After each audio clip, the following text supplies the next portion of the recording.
ব্যক্তি যা দেখি সামনে দেখি একটি মঞ্চ আছে, এরকম মঞ্চতে বিভিন্ন বক্তারা বক্তব্য দিচ্ছেন। হঠাৎ করে এক নেতা বক্তব্য দিচ্ছেন, হঠাৎ করে পায়খানা সাপ দেখা দিচ্ছেন, বক্তব্য শেষ করতে পারছেন না, আর এদিকে সহ্য করতে পারছেন না। উনি কেউ কষ্ট বক্তব্য দিচ্ছেন, এবারে দেখুন আর কষ্ট নেই কত প্রকার।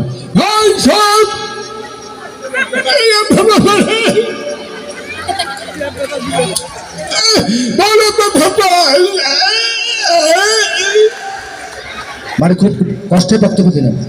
আরেক ব্যক্তি বক্তব্য দিচ্ছে, হঠাৎ কারেন্ট চলে গেছে। কারেন্ট চলে যাওয়ার পর মাইক বন্ধ হয়েছে, উনি বক্তব্য চালিয়ে যাচ্ছেন। পিছনে জনসাধারণ বক্তব্য শুনতে পাচ্ছে না, কারণ কারেন্ট নেই, মাইক বন্ধ। কারেন্ট থাকা তোমার বক্তব্য কোন পর্যায়ে ছিল, আর কারেন্ট চলে যাওয়ার পর বক্তব্যের গতিবেগ কোন পর্যায়ে চলে যায়, আমার দিকে লক্ষ্য করুন। ভাই সাহেব, আপনারা জানেন বাংলাদেশ সরকার